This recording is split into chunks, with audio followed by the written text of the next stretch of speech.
Please sir.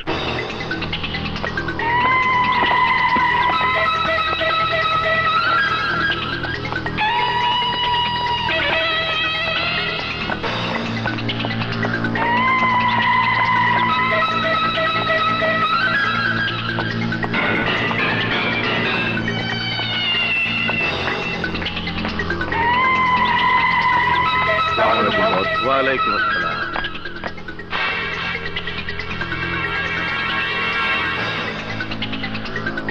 খবর কি মুনির? বস, পেট্রোলের চালান। না, তোমার খবর বলো। বস, স্বর্ণের চালান আর করে দিয়েছি, এখানে সব টাকা আছে। Good, very good. মুনির, অস্ত্রের চালান কখন আসবে?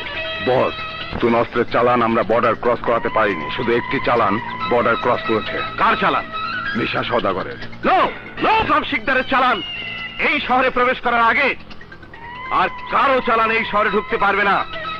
আর যদি ঢোকেও সেই চালান আমার গোডাউনে যাবে। সেই ব্যবস্থা আমি করে এসেছি বস। মানে? মিশার বিশ্বস্ত লোক কালিয়াকে হাত করে সেই চালান আমরা নিয়ে এসেছি। কালিয়া,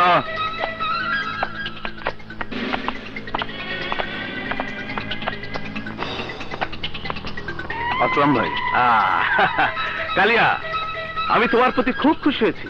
তোমার জীবন আমি বদলে দেব। এই জন্যই আমি এ কাজ করেছি আসলাম ভাই। হ্যাঁ মনির, জি বস। ওর মজুরি দিয়ে দাও। আর হ্যাঁ, এই টাকা নিয়ে কাল সকালের মধ্যে দেশ ছেড়ে চলে যাবে। ওকে আসলাম ভাই।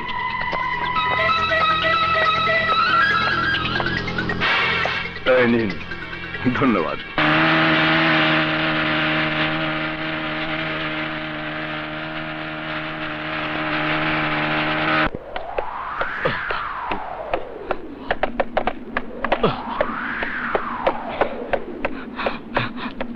বস, কালিয়া অস্ত্রের চালান গোডাউনে না এনে অন্য পার্টির কাছে বিক্রি করে দিয়েছে।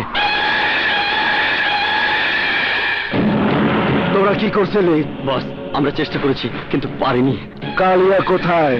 শুনেছি বউ নিয়ে কাল বিদেশ চলে যাবে। কসম আমার অস্তিত্বের, আজই কালিয়ার জীবনের শেষ দিন। এত টাকা তুমি কোথায় পেলে? আমি তো কিছুই বুঝতে পারছি না। ও তোমার বুঝে কাজ নেই।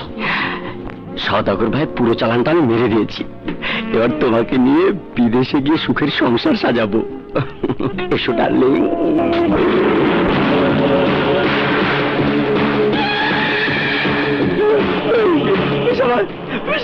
কালিয়া, আমার এত টাকার অস্ত্রের চালান তুই শেষ পর্যন্ত হজম করতে পারলি? আমার থেকে আপনি হলে কি করতেন? এতগুলো টাকা হাতে পেয়ে ছেড়ে দিতেন। আমি একই কাজ করতাম, কিন্তু ধরা পড়তাম না। তুই ধরা পড়ছস, তাই তোর সাজা হইব। আমার মাফ করে দেন, আমি আপনার সব টাকা ফেরত দিয়ে দেবো। মাফ? তোরে মাফ করে দিতাম, কিন্তু তুই আমার খুব কাছের লোক। কাছের লোক শত্রু হইলে জানে নিরাপত্তা থাকে না। সরি, তাই তোরে মাফ করতে পারলাম না। না!